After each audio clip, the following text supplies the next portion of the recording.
নমস্কাৰ, মই আজি এটা হেল্থ ৰিলেটেড ভিডিঅ' লৈ পেলাই আপোনালোকৰ সন্মুখলৈ আচলতে আহিব বিচাৰিছোঁ।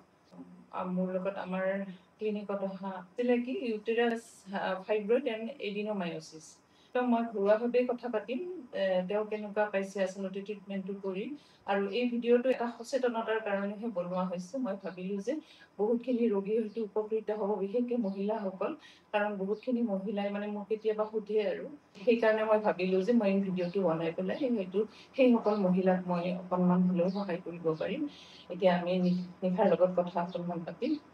নিশা, তোমাৰ কি হৈছিলে প্ৰব্লেমটো কি আছিলে? মোৰ আছিলে পেটৰ বিষ আছিলে লেফ্ট চাইডে বহুত বছৰৰ পৰা আছিলে, কিন্তু ছ'ন'গ্ৰাফি এইবিলাক বহুতবাৰ ডক্টৰক দেখাইছিলোঁ, কিন্তু ৰিপৰ্ট ওলোৱা নাছিলে একচুৱেলি কি হৈছিলে। তাৰপিছত এবাৰ বহুত বেছি প্ৰব্লেম হ'ল।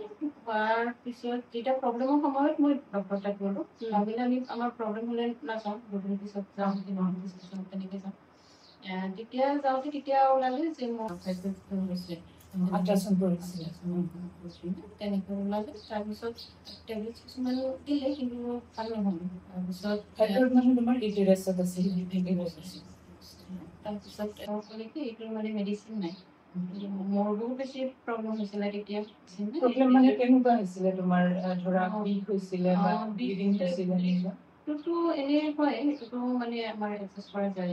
ব্লিডিং বহুত বেছি হৈছিলে। আচ্ছা। সেইটো কাৰণে অপাৰেশ্যন দিলে। অপাৰেশ্যন কৰিলোঁ। অপাৰেশ্যনৰ পিছত অপাৰেশ্যন তোমাৰ ফাইব্ৰইড অপাৰেশ্যন কৰিছে, ইউটেৰাছৰ একো কৰা নাই, সাধাৰণতে ইউটেৰাছ ৰিমুভ কৰি দিয়া হয়। সেইটো সৰু অপাৰেশ্যন আছিল, সেইটো উলিয়াই দিয়া বুলি ক'লে। তাৰপাছত মই ভালেই পালোঁ। যিমানখিনি আছিলে মোৰ বহুত বেছি প্ৰব্লেম হৈছিলে। তাৰপিছত প্ৰব্লেমটো তেতিয়া নাছিলে। তাৰপিছত আকৌ লাহে লাহে মোৰ পেইন আকৌ হ'ল। আৰু কিমান দিন পিছত অপাৰেশ্যন হোৱাৰ কি আছিলে, মোৰ সৰুৰ পৰাই পেইন আৰু ব্লিডিংটো আছিলে।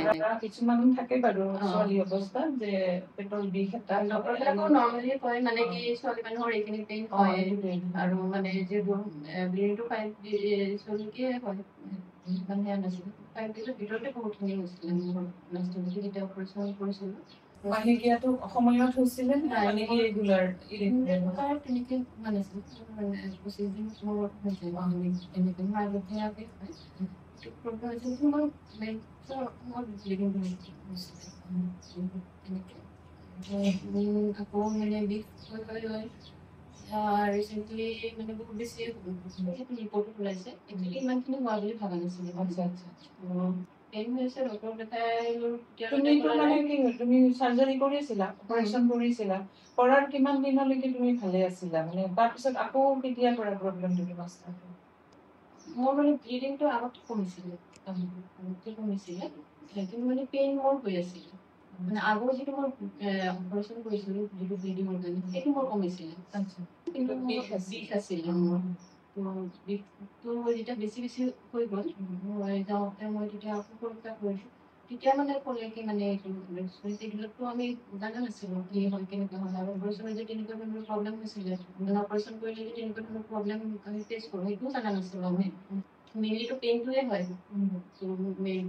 পেইনটো তেনেকৈ ভাল নহয়, সেইটো অপাৰেশ্যনে কৰিব লাগে।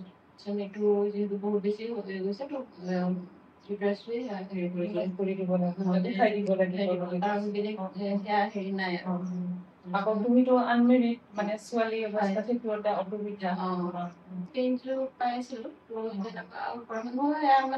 ঠিক হ'ল আৰু যিহেতু পেইন হৈ আছে, অপাৰেশ্যন কৰিলে কৰিব আৰু তেনেকুৱা ইউটেৰাছটো উঠাই দিয়াৰ কথাটোৱে কাৰণ পেইনটো বহুত বেছি হৈ গৈছিলে মোৰ।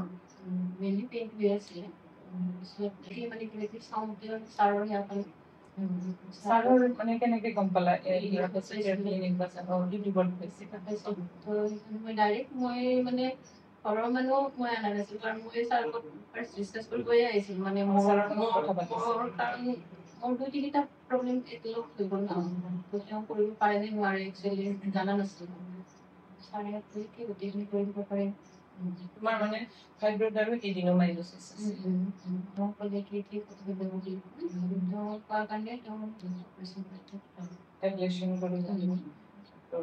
তাৰপিছত কেনেকুৱা পালা মানে কিমান সময় লৈছিলে বা কেনেকুৱা সেইখিনি তুমি অকণমান দৰ্শকক কৈ দিলে যিহেতু তাৰমানে আমি আমাৰ কথাটো উদ্দেশ্যটো হ'ল কি মডাৰ্ণ টেকনলজি নহয় গতিকে আজিকালিতো চবৰে হৈছে মানে আনমেৰিড ছোৱালীৰো বা একদম ইনকমপ্লিট হৈ আছে ধৰা একদম মেইনলি মেৰিড হয় এনেকুৱা তেতিয়া সেই ক্ষেত্ৰত মানে ইউটেৰাছটো ৰিমুভ কৰিলে অলপ অসুবিধা নহয় আমাৰ মহিলাখিনিৰ কাৰণে অসুবিধা আৰু ছোৱালীৰ কাৰণে অসুবিধা গতিকে এবলেশ্যন কৰিলে কি হয় আচলতে তোমাৰ টিউমাৰটো নোহোৱা হৈ যায় কিন্তু ইউটেৰাছটো থাকে বা ভৱিষ্যতে গৈ পেলাই তোমাৰ একো প্ৰব্লেম নহয় বেছিভাগেই মানে ৰোগী এতিয়ালৈকে মানে তেওঁলোকে সেইটোৱে কৈছে যে আমি এবলেশ্যন কৰাৰ পিছত মানে এতিয়া ধুনীয়াকৈ ধৰা আকৌ ফেমিলি প্লেনিঙো কৰিব পাৰিছে সেইবিলাক আছে গতিকে ফিউচাৰত একো অসুবিধা নহয় তুমি তাৰপিছত এবলেশ্যন কৰিলা 4 বছৰত তাৰপিছত কেনেকুৱা তোমাৰ মানে ধৰা অভিজ্ঞতাখিনি কেনেকুৱা সেইখিনি অকণমান জনাই দিয়া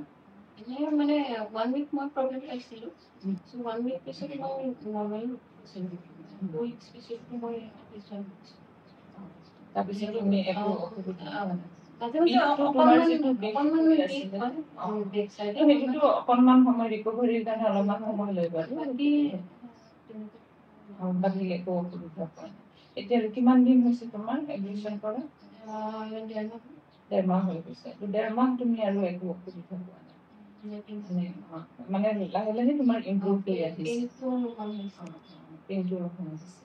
তুমি ছেটিছফাই নে মানে এডমিশ্যন কৰি পেলাই তেতিয়াহ'লে তুমি ধৰা এনেকুৱা ৰোগীসকলক কি ক'ব বিচাৰিবা পেইন হৈ থাকিলে মানে আমাৰ যিটো নৰ্মেল সেয়া হয় ন ছোৱালী মানুহৰ পেইন হয় হয় ডক্টৰৰ লগত কনচাল্ট কৰিব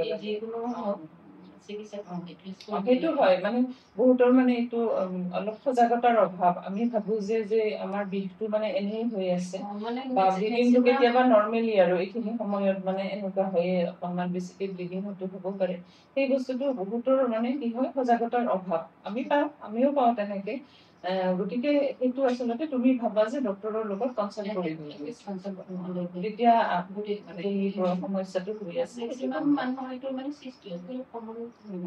কমন আজিকালি মানে বেছিভাগেই তাৰমানে মোকো সোধে দিয়াচোন বহুতেই সোধে যে এনেকুৱা সমস্যা এটা হৈছে গতিকে আমাৰতো ইয়াতে ৰেডিঅ'লজিৰ এইটো একদম নতুন চিষ্টেম গতিকে বহুতেই হয়তো এই চিষ্টেমটোৰ বিষয়ে নাজানে গতিকে এইটো চিকিৎসা ল'লে হয়তো বহুতখিনি উপকৃত হ'ব মহিলাসকল উপকৃত হ'ব নহয় তুমি সন্তুষ্ট ছাৰে তোমাৰ লগত কোঅপাৰেট কৰিছেনে কৰিছে ভালকে ছাৰে কথাখিনি বুজাই দিছে ঠিক আছে তুমি ভালে থাকা ভৱিষ্যতলৈকে তোমাৰ যাতে ভালে থাকে আমি সেইটোৱে কামনা কৰিম আৰু কিবা অসুবিধা হ'লে আহিবা বহুত ধন্যবাদ তোমাক